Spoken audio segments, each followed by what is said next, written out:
Silver was once so hyper-abundant in an ancient kingdom that it was literally worth as much as gravel. That's a historical fact, not a metaphor. One king completely monopolized an international trade network, and today we're going to audit exactly how he did it.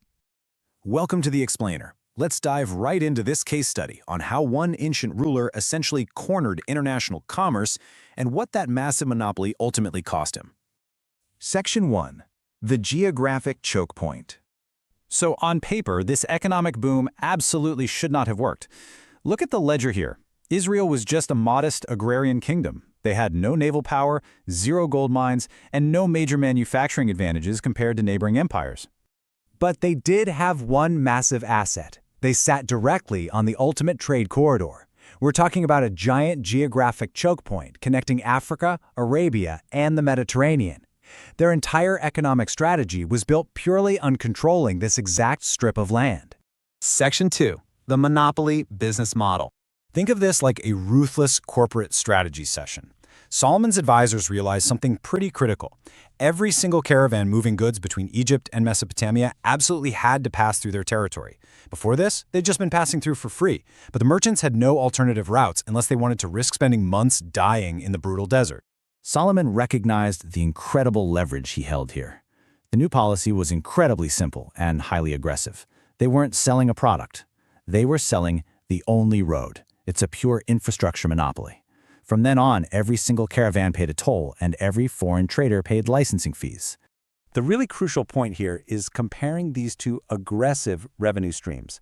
On one hand, you've got passive toll extraction, so tariffs on trade they didn't even have to produce themselves. On the other hand, a highly active, completely monopolized maritime import business. They partnered with Phoenician sailors to build a massive direct trade fleet that deployed every 3 years. So one stream taxes passing trade, while the other extracts wealth directly from foreign markets. Section 3. Symptoms of market oversupply. If we trace the exact supply chain cycle of this maritime fleet, it worked like absolute clockwork. Year 1, the fleet departs with the Phoenicians. Year 2, it's actively trading in distant ports like Ophir and Tarshish.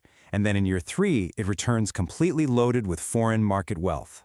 Just look at the exotic commodities hitting the docks.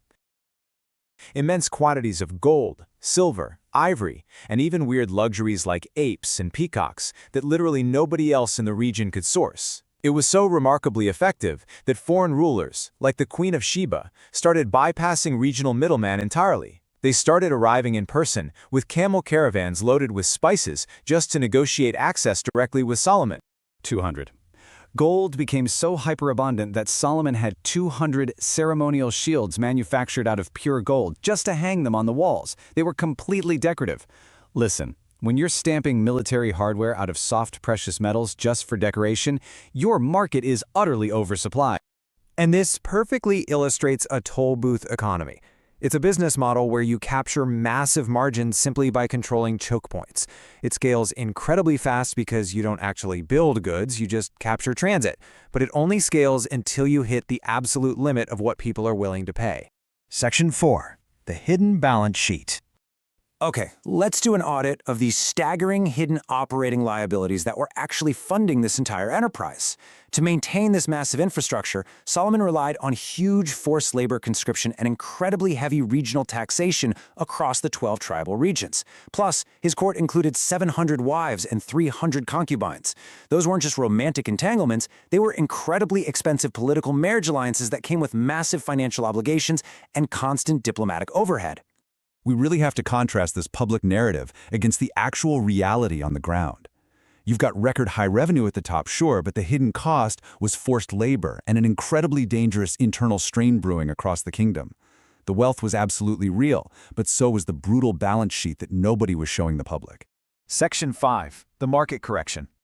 At its absolute peak, this unified kingdom saw maximum wealth inflow arriving from every possible direction, right up until Solomon's death. But notice the fracture here. Within just a single generation, the entire empire splits right in two. You've got Israel in the north, completely separated from Judah in the south. So what was the catalyst? Well, The historical record is pretty explicit on this. The northern tribes revolted directly against the massive, inherited tax burden, and Solomon's son refused to reduce the regional taxation. Stated plainly, the exact same toll booth taxation policies that built the empire are historically recorded as the exact reason it collapsed. The margin squeezed the very people holding the foundation together. And here is the modern parallel. Look at today's resource-driven economies, volatile stock charts, or massive modern corporate monopolies. This exact economic arc still happens today. You see rapid wealth generated from controlling a choke point, followed immediately by internal strain and eventual collapse when the sheer cost of maintaining that control simply outpaces the population's tolerance to fund it. Which brings us to a harsh, analytical takeaway. Record revenue is not the same thing as a sustainable balance sheet. This isn't some morality tale about ancient greed. It is a hard financial case study in what actually happens when unsustainable cost structures hide behind temporary record cash flows. Ancient text, modern economics. Turns out human financial behavior hasn't really changed much in 3,000 years.